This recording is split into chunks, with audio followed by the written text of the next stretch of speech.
Bagi Anda yang baru saja bergabung, berikut berita utama kami hari ini. KMP Tunu Pratama Jaya yang tenggelam di Selat Bali terekam kamera pada kedalaman 50 meter dalam posisi terbalik.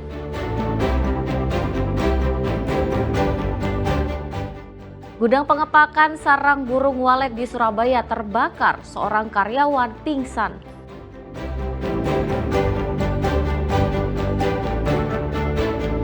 Di tengah cuaca buruk dan gelombang laut tinggi, warga pesisir selatan di Jember melaksanakan tradisi petik laut.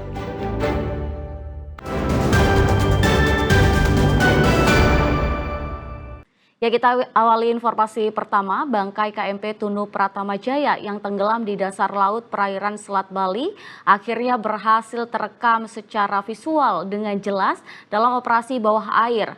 Kapal berada pada kedalaman 49 hingga 50 meter dalam posisi terbalik.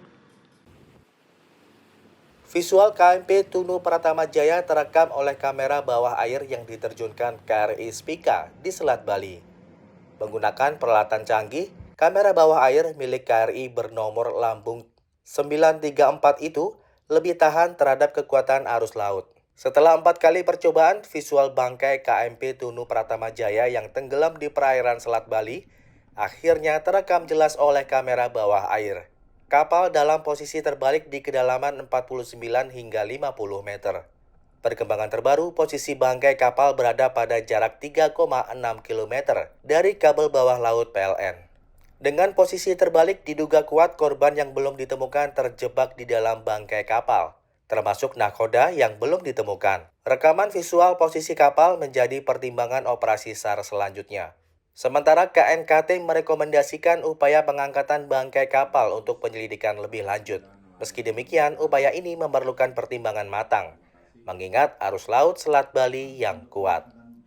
Hasil yang lebih signifikan adalah dengan kita melihat nama, kemudian bagian bawah yang identik dengan KMP Tunu Pratama Jaya. Itu kemarin terdeteksi kapal apa Anda? KRI?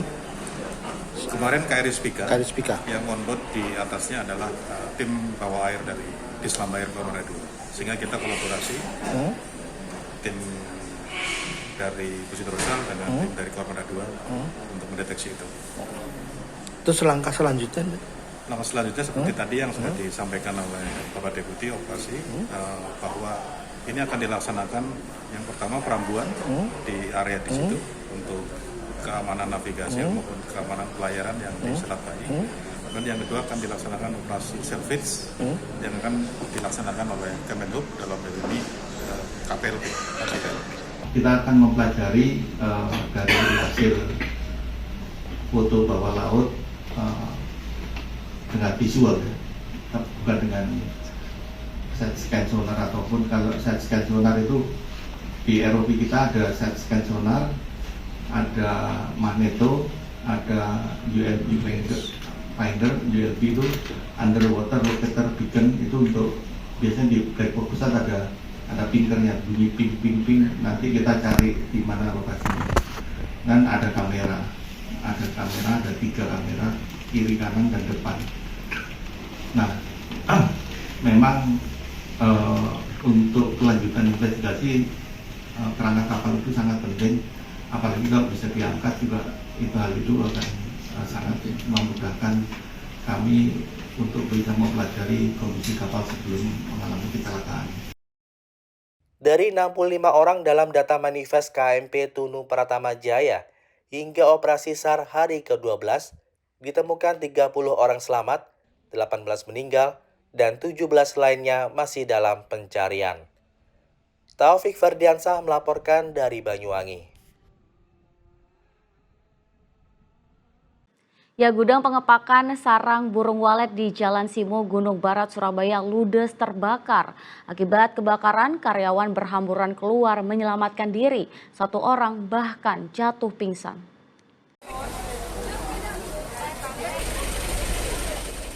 Sebuah gudang pengepakan sarang burung walet di Jalan Simo, Gunung Barat, Surabaya, Sabtu petang ludes terbakar. Kepulan asap tebal membumbung tinggi dari jendela ruang di lantai 4. Karyawan gudang berhamburan keluar untuk menyelamatkan diri. Bahkan satu orang tak sadarkan diri dan sempat ditolong oleh rekan-rekannya. Kebakaran gudang pengepakan sarang burung walet ini diduga akibat korsleting listrik dari atap gudang yang merembet ke bahan mudah terbakar seperti kardus dan sejenisnya. Warga sempat emosi karena saat akan berusaha membantu memadamkan api, pintu gerbang justru ditutup. Cuma ada warga menyampaikan bahwasanya RT 1 ada kebakaran. Tapi asapnya masih kecil. Ternyata warga ini yang namanya bertetangga, Mas. Ya, tetap didobrak, tapi nggak boleh masuk. Kenapa, Malah Pak? dikunci. Ya nggak tahu, mungkin ya. Ini kan apa? Ini kan wirausaha. Ya. Apa, Pak? Ini? Sarang walet, seperti ini sarang walet. Warga Gudang? tahu sarang walet. Bukan. Apa, Pak? Jadi di sini untuk pembersihan sarang walet. Oh, Waletnya iya. itu dibersihkan. Pila-pila ya, untuk Pila-pila. pemilahan gitu. Mungkin tanpa perintah bosnya nggak boleh buka pintu. Nggak berani. Gitu. Sebanyak 11 unit mobil pemadam kebakaran dan penyelamatan kota Surabaya diterjunkan ke lokasi untuk melokalisir api, sehingga tak sampai merembet ke rumah warga. Dugaan apa, Pak? Itu tadi, Pak? Diduga awal kebakaran dari korsleting listrik karena ada percikan api yang berasal dari atap. Lantai berapa, Pak, yang terbakar ini, Pak? Untuk yang terbakar di lantai 4 dengan luasan kira-kira 5 kali 12 meter. Pak, tadi ada sempat karyawan yang sempat pingsan, itu gimana, Pak? Karena apa mungkin? Karyawan sebetulnya saya kurang tahu juga yang di bawah tadi karena karyawan yang dimaksud itu kan bicaranya di bawah. Karena pada saat kami melakukan pemadaman sampai pembasahan itu belum ada berita tentang karyawan yang pingsan itu. Peristiwa ini tidak sampai menimbulkan korban luka atau jiwa. Untuk mengetahui penyebab pasti kebakaran masih dalam penanganan polisi. Dari Surabaya, Ari Purwanto melaporkan. Ya, cuaca buruk berupa angin kencang dan gelombang tinggi tak menyurutkan antusiasme masyarakat nelayan pesisir selatan Jember untuk menggelar tradisi petik laut. Selain sebagai wujud syukur, dalam tradisi ini juga diisi doa bersama kepada Tuhan agar diberikan keselamatan selama mencari nafkah di lautan.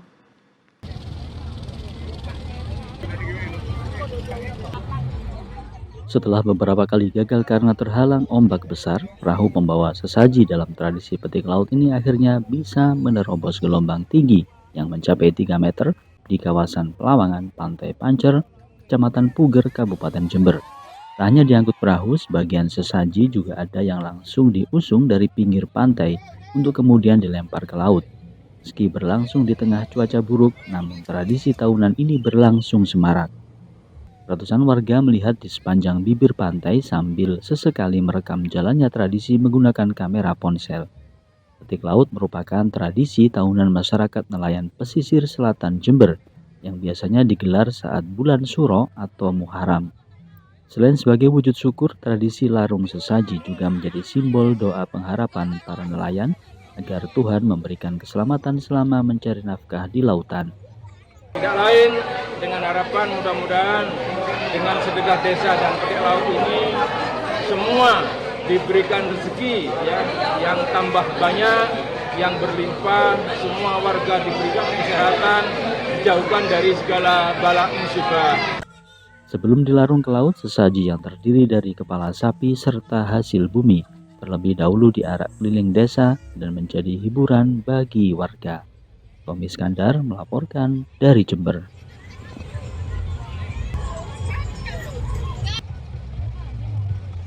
Banyaknya angin saat musim kemarau menjadi berkah tersendiri bagi seorang pria asal Kecamatan Bareng, Kabupaten Jombang yang berprofesi rajin layang-layang. Jika pesanan layangan belum tutup, namun saat ini pesanannya meludak hingga menghasilkan cuan belasan juta dalam sebulan.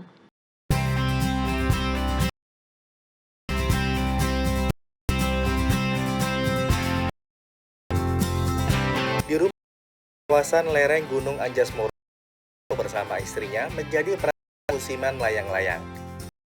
Musim kemarau dengan angin seperti saat ini, pesanan lonjak.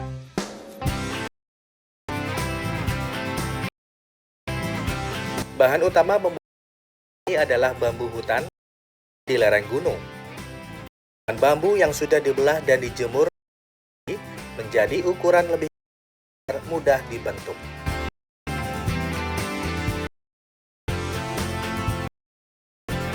Setelah menjadi sang istri kemudian menempel dan mengecat ke rangka bambu. Perekatan tidak menggunakan, namun obat nyamuk yang untuk melelehkan plastik yang ditempelkan.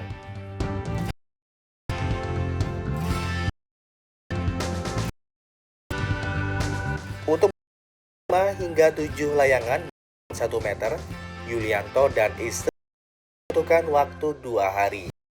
Namun pengerjaan itu bisa jika banyak layang-layang hias dengan ukuran lebih besar.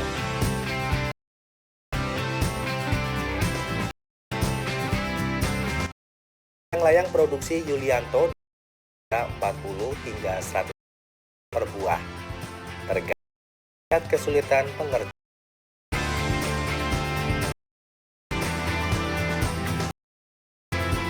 Membuat sejak kapan? Sudah Layang-layang apa? ada yang bilang kapal yang ini harga 40 per biji. Kalau yang seperti ini 100. Berapa macam jenisnya? Tergantung pesanan, ada yang par, amraman, penceper. Tergantung. Ini dalam satu membuat sampai berapa layang-layang? Ya bisa 6-7 membuat rangkanya aja, tapi Sampai selesai sampai berapa hari? 2 hari Kalau ini buatnya musiman atau setiap hari buat? musiman. Berarti pas musim Ya layang-layang kalau gitu. musim layang-layang ya mulai sekitar bulan 5, biasanya bulan 5 sampai bulan 9, bulan 10.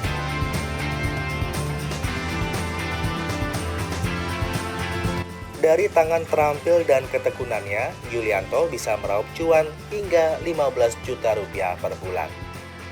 Pemesan layang-layangnya tak hanya dari Jombang, namun juga Kediri. Dwi Mujarso melaporkan dari Jombang.